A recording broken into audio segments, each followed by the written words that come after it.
जय हिंद दोस्तों, रक्षा करना के चैनल में आपका स्वागत है। दोस्तों कैसे हैं आप? उम्मीद करता हूं कि आप अच्छे होंगे। दोस्तों आज के इस वीडियो में मैं आपको 5 महत्वपूर्ण जानकारियां दूंगा, जैसा कि आप पीछे बोर्ड पे देख रहे हैं। और ये सारी जानकारियां आपके वेलफेयर से जुड़ी हुई हैं, इसलिए इस वीडियो को आप शुरू से लेकर आखिरी तक देखिएगा। वीडियो में आगे बढ़ने से पहले एक छोटी सी अपील कर रहा हूँ। अगर आप पहली बार मेरा चैनल देख रहे हैं या फिर ये वीडियो देख रहे हैं तो आप मेरा चैनल सब्सक्राइब भी कर सकते हैं, जिसका नाम है रक्षित खन्ना, क्योंकि ऐसी जानकारियां, सही जानकारियां आपको मिलती रहती है इस चैनल के माध्यम से। चलते हैं दोस्तों, आगे बढ़ते हैं। सबसे पहली जानकारी है, एसीपी एमएसीपी दिलवाने का काम जिम्मेवार यूट्यूबर्स कर रहे हैं।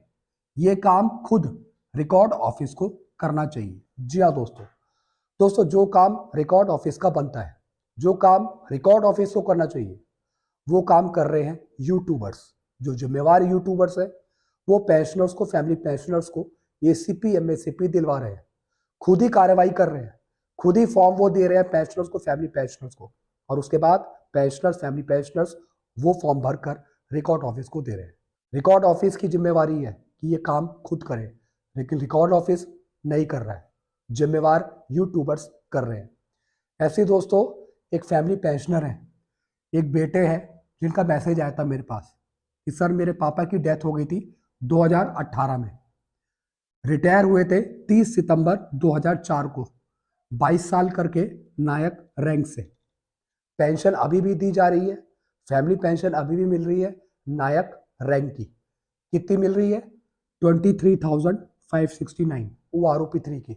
इनको मिलनी चाहिए एसीपी हवलदार की। जी हाँ दोस्तों, ये पेंशनर्स रिटायर हुए थे 30 सितंबर 2004 को, और जैसा कि एसीपी का रूल है, जो पेंशनर्स 7 अगस्त 2003 से 31/12/2005 के बीच में आए हैं उनको एसीपी मिलेगी। 2 फाइनेंशियल अपग्रेडेशन मिलेंगे, नायक का या फिर हवलदार का।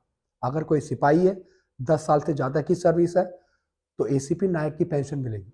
अगर कोई सिपाही है, नायक है, 20 साल से ज़्यादा की सर्विस है, तो एसीपी हवलदार की पेंशन मिलेगी।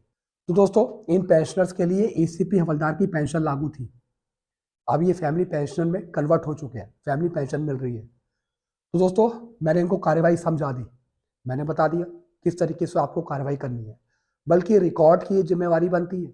अभी ऐसे कितने पेंशनर्स, फैमिली पेंशनर्स छूट गए जिनको पता ही नहीं है कि उनको एसीपी एमएसीपी मिलनी थी। कुछ जिम्मेवार यूट्यूबर्स हैं जो बताते हैं बिल्कुल सही बात पेंशनर्स को, फैमिली पेंशनर्स को, कि आपको एसीपी एमएसीपी लागू है, रिकॉर्ड से कार्रवाई करें। तो दोस्तों ठीक इसी तरीके से मैंने अपनी जिम्मेवारी निभाई और मैंने इन बेटे को बता दिया कि कैसे कार्रवाई करनी है रिकॉर्ड से। चलते हैं दोस्तों अगली जानकारी की तरफ। 74 साल के इंडियन एयरफोर्स से रिटायर्ड अधिकारी के खाते से उड़ाए 6 लाख रुपए। जी हाँ दोस्तों, आजकल फ्रॉड इतना हो गया है, दीन दुनिया में इतना फ्रॉड हो गया है कि कभी भी आपके खाते से पैसा निकाला जा सकता है।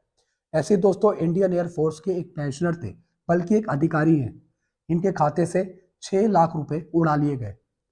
और कैसे उड़ाए? बताया गया कि एक एपी के फाइल, एक एप्लीकेशन फाइल आप इंस्टॉल करिए फ़ोन पर। जैसे ही उन्होंने एपी के फाइल इंस्टॉल करी, जैसे ही उन्होंने डिटेल मेंशन करी, इनके खाते से 6 लाख रुपए निकाल लिए गए। जी हाँ दोस्तों, तो आपको सतर्क रहना है। जो फ्रॉडस्टर हैं, जो धोखेबाजी करते हैं, वो किसी भी तरीके से आपका खाता खाली कर सकते हैं।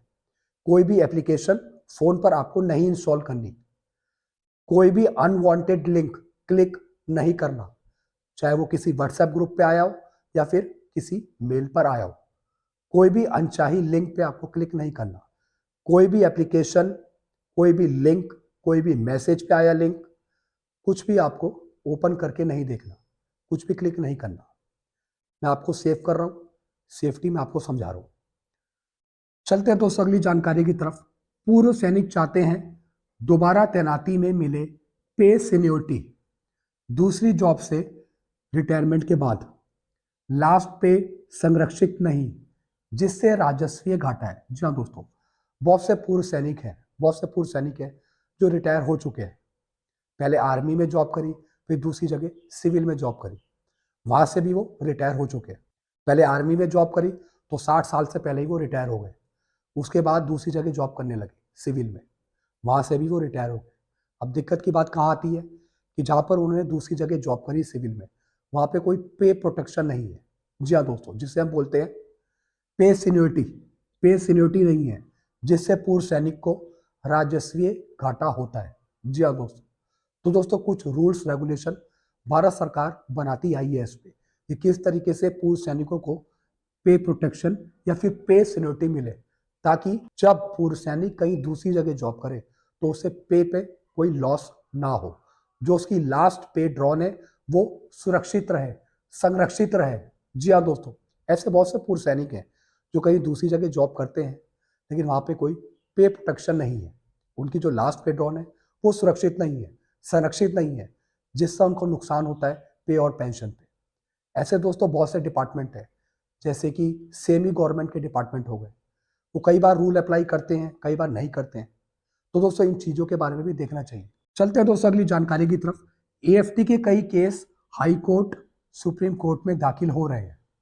कुछ पेंशनर्स का कहना है एएफटी के जजमेंट पर धूल जम चुकी है लेकिन पेमेंट नहीं हुआ। जी हाँ दोस्तों, एएफटी के जजमेंट तो आ जाते हैं पेंशनर के, फैमिली पेंशनर के फेवर में, लेकिन वो जजमेंट ऐसे ही पड़ा रहता है, वो लागू नहीं होता, उसका पेमेंट नहीं होता। जी हाँ दोस्तों, बहुत से ऐसे जजमेंट है, कुछ जजमेंट लागू हो जाते हैं, कुछ जजमेंट लागू नहीं होते। अब पेंशनर्स कहते हैं कि हम एएफटी क्यों जाए, पूर्व सैनिक कहते हैं कि हम एएफटी क्यों जाए, जजमेंट आने के बाद भी पेमेंट नहीं हो रहा, तो ऐसे जजमेंट का हम क्या करेंगे लेकर। इससे बढ़िया है कि हम हाई कोर्ट चले जाएं या फिर सुप्रीम कोर्ट चले जाएं, ताकि भारत सरकार उस जजमेंट के आधार पे हमको पेमेंट का भुगतान कर सके। यानी अब पेंशनर्स भी परेशान हो रहे हैं एएफटी के जजमेंट को लेकर, क्योंकि पेमेंट ही नहीं हो रहा। 2 साल पहले जजमेंट आ गया था, 3 साल पहले जजमेंट आ गया, 4 साल पहले जजमेंट आ गया, पेमेंट हुआ नहीं अभी तक। तो पेंशनर्स भी खफा है, नाराज है। अब वो चाह रहे हैं कि हम कोर्ट केस करें, या तो हाई कोर्ट में या फिर सुप्रीम कोर्ट में, ताकि सरकार पर कुछ इसका दबाव पड़े। चलते हैं दोस्तों अगली जानकारी की तरफ। नोशनल इंक्रीमेंट का एरियर जब से मिलता है जब आप रिटायर हुए हो, उसके बाद आपको मिलता है, या तो 1 जुलाई से या फिर 1 जनवरी से। जी हाँ दोस्तों, मान लेते हैं कि आप 30 जून को रिटायर हुए और आपका इंक्रीमेंट लगना था 1 जुलाई का, तो जो आपका एरियर बनेगा वो 1 जुलाई से आप बनेगा। जी हाँ दोस्तों, क्योंकि जो आपको पहली पेंशन भी मिली होगी वो जुलाई की मिली होगी, क्योंकि जून से तक तो आपने सैलरी ली होगी।